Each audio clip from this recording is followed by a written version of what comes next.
Am I ready to do this? I think I'm ready to do this. Let's do this.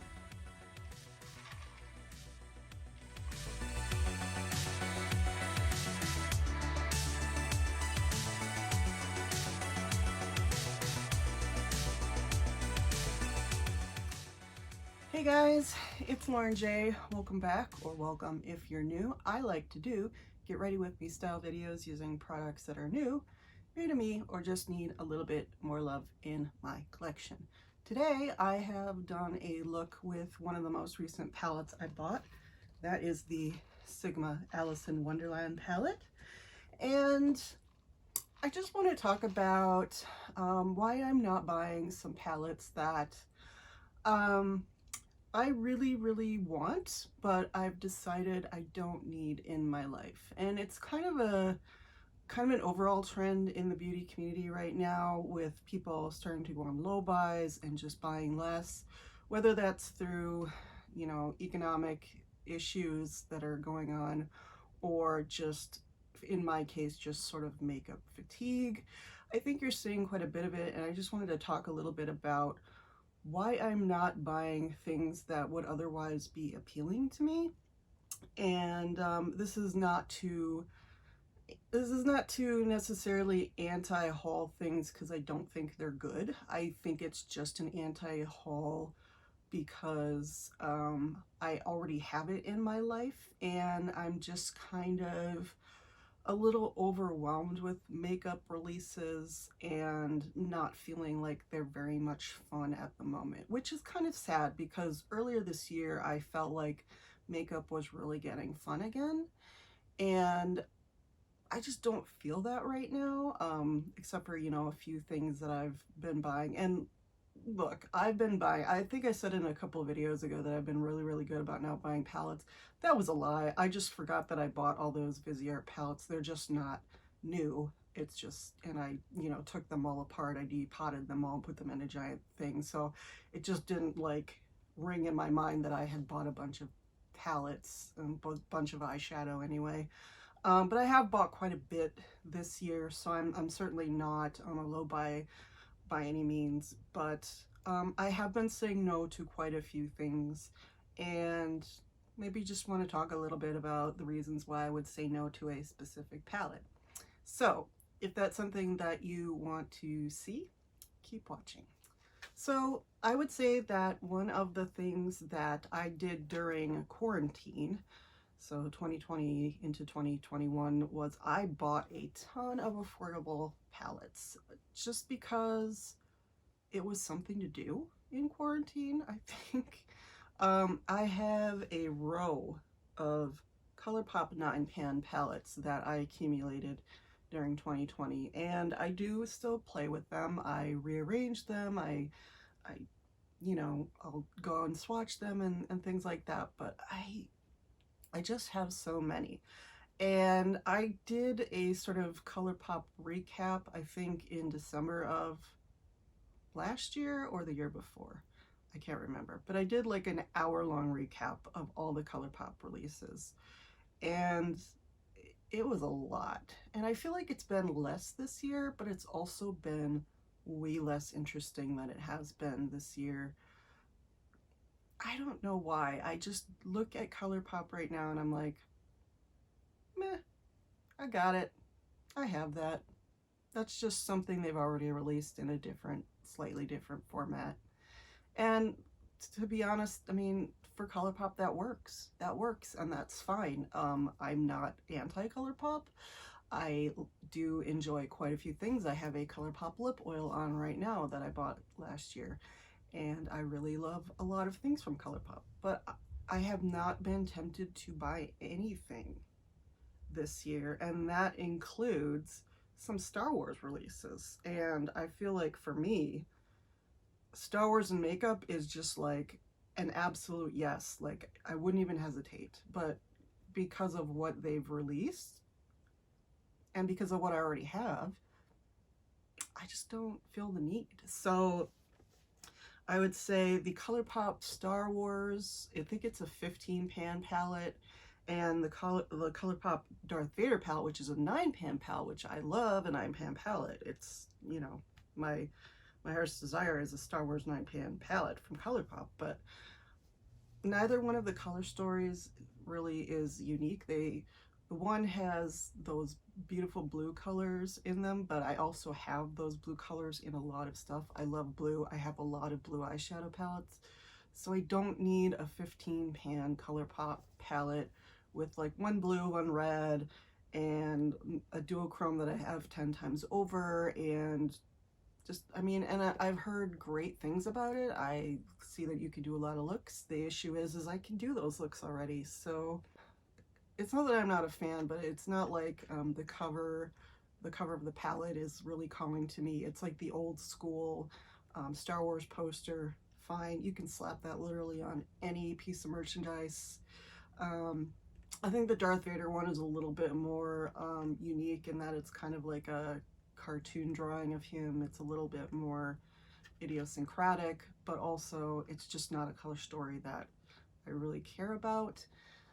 So yeah, I bought the Mandalorian palette, I bought the Child palette, and after that I'm just kind of like, I don't know, give me something else. Give me something else. So not buying Colourpop, and oddly not buying Colourpop and Star Wars. Just not interested right now. I've heard that they might have some interesting stuff coming out for fall and for holiday, so might be eating my words and be buying everything Colourpop in the next 2 or 3 months, but for now, I just have had no interest in the brand in 2022. Now, when I want to buy something, I just want to buy makeup for the sake of buying makeup, or just buying something from Ulta where I just want to get points, I tend to look at the affordable makeup brands and their affordable palettes. So I've been looking at this sort of travel series from Essence. So they come out with a few new of these palettes that have like a different kind of like, they have the square pans, but the actual palette itself is a little bit like die cut. And there's one called Welcome to London, and I think Welcome to Miami, Welcome to... But anyway, I haven't picked any of them up, even though I put the Welcome to London palette on my Ulta Loves list, or my favorites list, because if I was going to order anything else, I figured I'd just throw it in. It's $9.99, no big deal.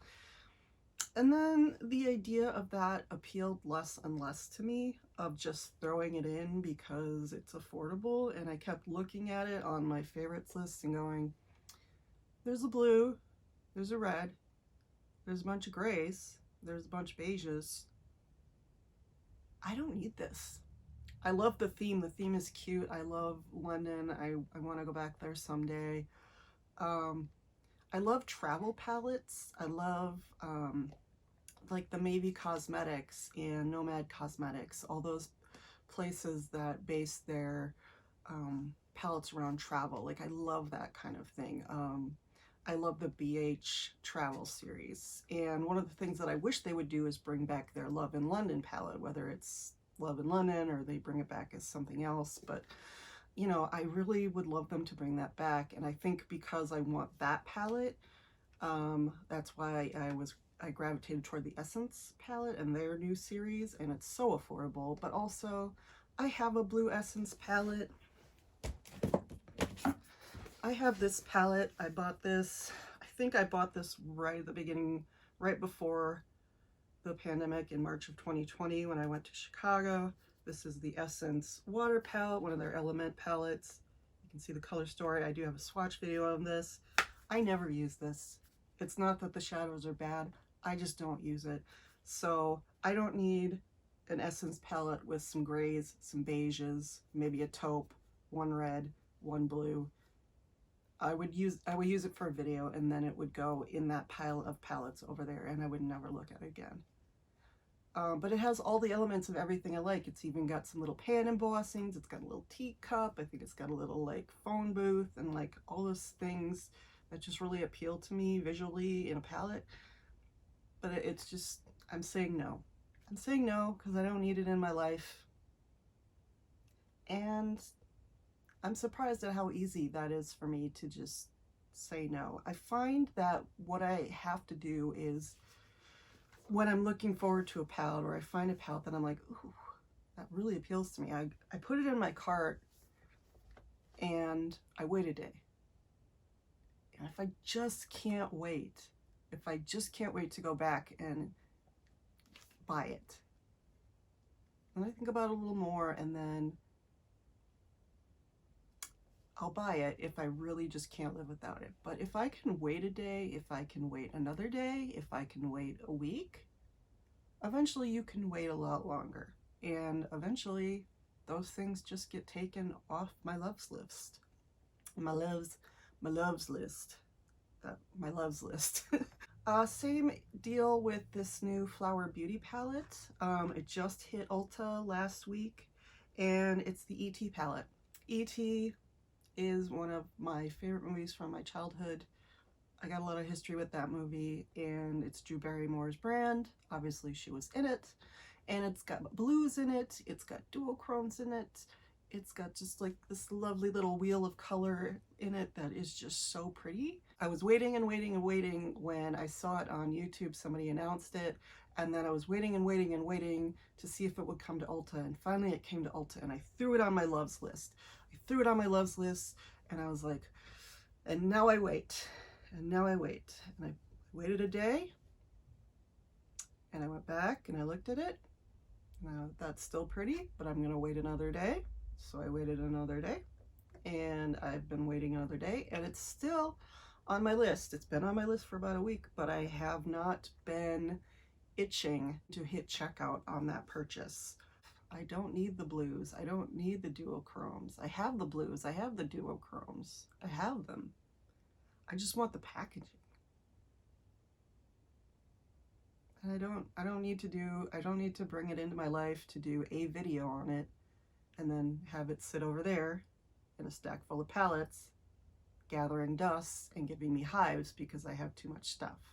But ABH has started releasing palettes again. I was headlong, hardcore ABH. I bought every single 14 pan palette that they had. I was collecting them all. I bought Jackie Aina, I bought Carly Bible, I have Sultry, I've got them sitting all over there in a stack. I've got Subculture, Modern Renaissance, which I don't even love that much, but I've got Modern Renaissance, and I think I even panned an entire shadow in it. Soft Glam is my jam. I took that one to Europe with me. I still love that palette. I've got all the 14 pan palettes, but now they've come out with these new, they're 10 pan or 12 pan. They're bigger shadows, but the Nouveau and the Rose Metal.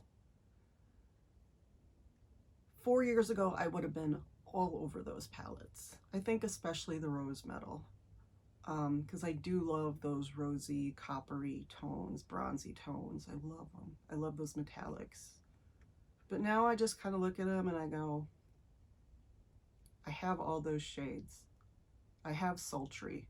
I have Subculture. I have Modern Renaissance. I can create all those looks. I do not need them. And to me, it's a bit shocking how hardcore I used to be for ABH. And, you know, like all brands, they have problematic elements and people. And I acknowledge that. I used to be so into them, and now I kind of look at them and go, I don't need that. I don't need that. Please don't take this as a bashing of any indie brand. These are indie brands that I am truly interested in, and in some cases I really do love, but it's just why I'm not interested in the palette that they have put out. So the first one will be the Game Beauty Cyberpunk palette that just came out.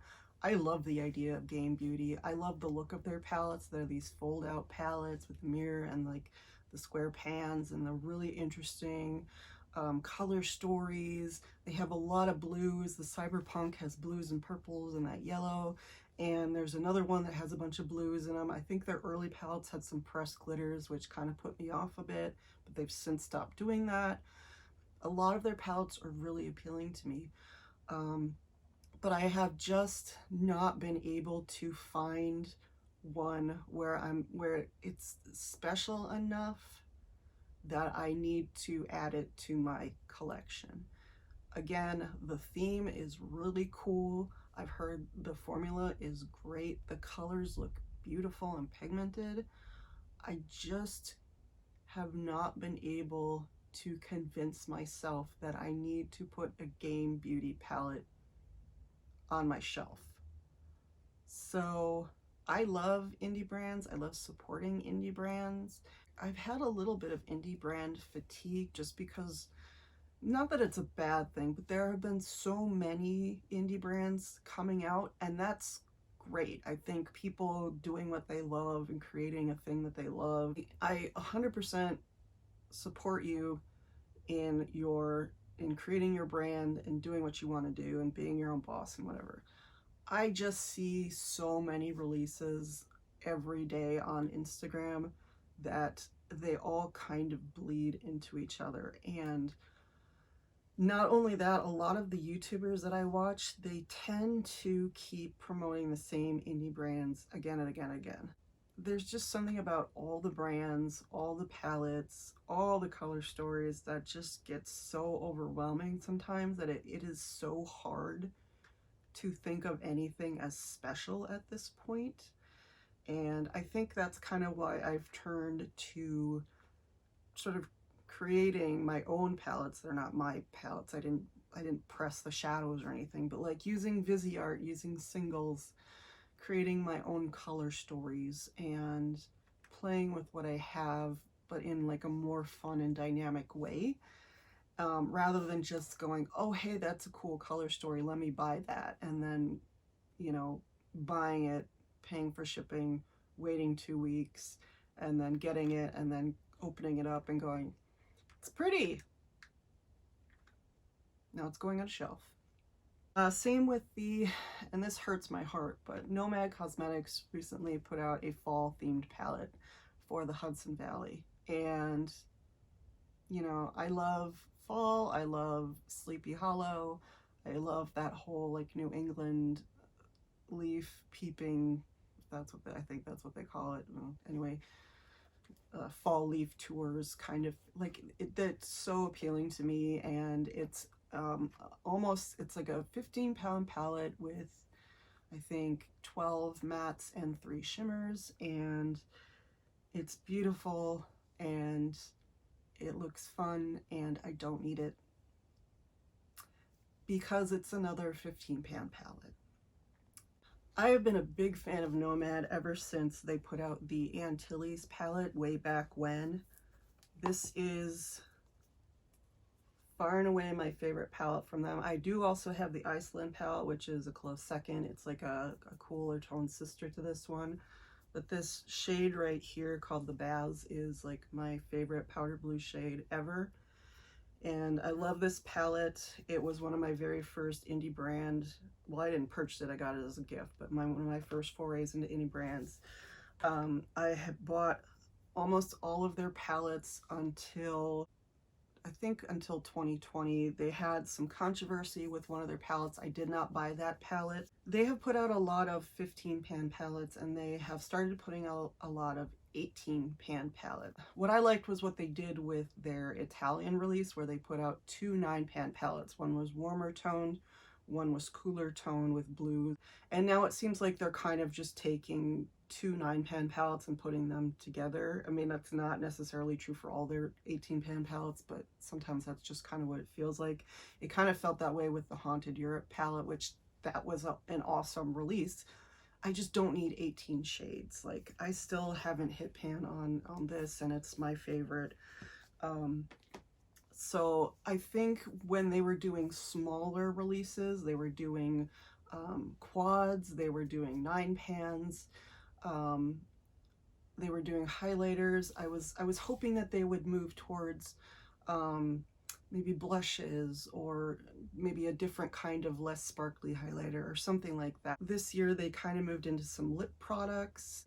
The Provence Lavender palette looked really pretty, but again, it's a 15-pan palette of purples and yellows and things that I'm just not, color stories that just don't appeal to me that much. So as much as it hurts my heart to not be able to support them right now, I don't need their palettes in my life, and I wish that wasn't the case. I wish that they would do something smaller and I would be able to look at it and say that is for me, and I can bring these palettes back into my life. But for right now, as long as they keep doing these larger format palettes, I'm gonna have to wait on them and not bring that much more into my life. And I have an entire side of my shelf over there full of Nomad Cosmetics. So I'm well stocked. Another brand that I'm interested in is Fantasy Cosmetica. They're coming out with all of these cute little 9-pan palettes based on fantasy, kind of like Game Beauty, but at like more of like role-playing RPG. They just came out with the Bard palette, which had a bunch of blues and some shifty shades in it, and it looks really beautiful and really rich. It's just that the color stories are a little bit not what I'm looking for right now. And again, I have those blue shades. Like, I don't need to buy a palette just because it has a shiny blue shade in it. I have those a lot. So yeah, Fantasy Cosmetica, would love to try them, but I don't need it. I don't need it in my life. Another indie brand that just put out a palette that is kind of appealing is Glamlight, and they put out their Barbie palette. There's a lot of nostalgia. I grew up playing with Barbies in the 80s. As problematic as she is, especially in the 80s. And this has old school Barbie in it. And there's a ton of blues. Of course, there's pinks, there's purples. It's just like a pretty gradient, I think. But they've come out with these really, really colorful palettes with lots of blues and purples and greens, and they're pretty. They're huge. They're huge. And even like the small ones are just weirdly shaped, and I've never really looked at Glamlight and gone, I need that in my life. So as much as like a half blue palette with Barbie in 80s logo emblazoned all over it would really appeal to me, it's easy for me to just say no, I don't need that in my life. Let's move on to luxury. Now, you all have heard me talk a million times about the Chanel tweeds. Those tweets. I still think about them. I've decided I don't need them in my life. I want them. I don't need them. I want to be the person who, and I was waiting for these things to drop on the Chanel website. I'm waiting for them to drop on Nordstrom. I just wanted to see them. I wanted to add them to cart. And I actually went on Chanel.com and I added one to cart along with a bunch of other things. And then I looked at it and I looked at the price and I shut the app on my phone. I can appreciate how beautiful they are, but I don't need to have it in my hand. Holiday is going to be hard. Maybe less hard than I think it is, though, because Dior just released their holiday release. Well, anyway. And 2 quints with astrological constellation embossings on them. I've been really looking at Dior quints. I looked at that golden bouquet one with those beautiful flower imprints, even though all 5 shades seem to be the exact same beige shade. The embossing on it is A+, and I wanted to buy it and open it and stare at it, but then I didn't. And it's the same with these quints. There's one that looks like it's got a silver and a copper, like it's just totally metallic and bronze and beautiful. And then there's another one that's a little bit lighter.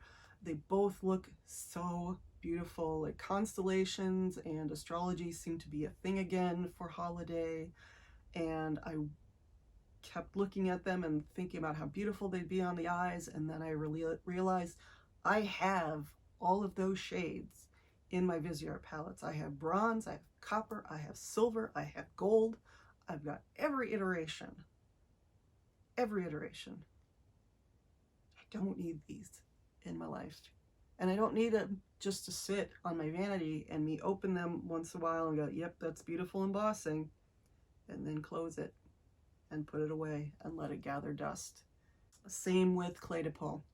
I was so close this year because the Clé de Peau, again, it's constellations and astrology. I have been so close to saying, I want one of those lipsticks. I want one of those compacts. They're blue. I love blue. There's a 4-pan eyeshadow palette with this beautiful like embossing of this like gold that goes through, and a turquoise, and it's beautiful. They have one of their highlighters with like this bluish and purplish tone in it, and they have their lipsticks with this beautiful constellation on the case, and none of it is anything that I need. None of it, like, I can look at it, I can appreciate it, I can see how beautiful it is, and I don't need it on my vanity. I want it in my life. I do not need it, and if I got it, it would just add to the pile of things that clutter my house and make me anxious. I don't need to have clutter and be anxious. I can do that all fine on my own. Thank you.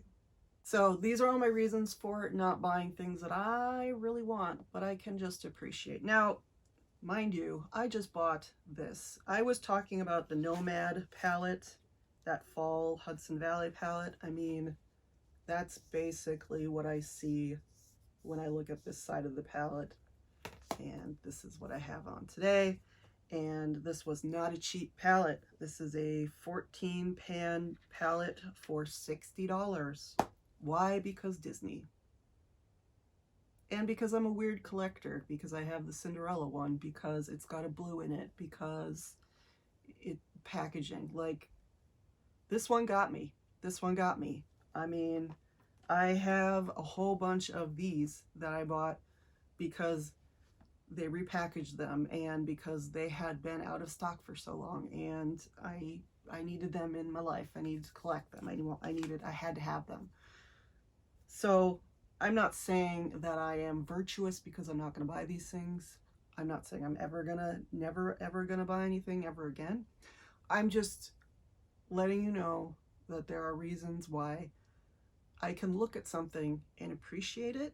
I can appreciate the embossing. I can appreciate the metallic, the color story, the packaging. I can appreciate all those things. And I can still say, I don't need to buy that. If there's any makeup or any palettes that you just are looking at and you can appreciate, and then you can say, you know what, I can put that away now. I don't need it. Let me know if there's anything like that in your life, or if there's just some things that you just cannot get out of your head. There are things that I cannot get out of my head, and if I cannot get them out of my head after so long, I might just go and buy them because I can't live without them. But so far, I've been able to live without these things in my life, and I've realized that there will be more. There will be more. There will be so much more. Competitive shopping is just not something that I need to do. Anyway, thank you guys so much for watching. Don't forget to like, comment, subscribe. Any of those would be welcome, and all of them would be appreciated. Again, thank you so much for watching, and I will see you in the next one. Bye.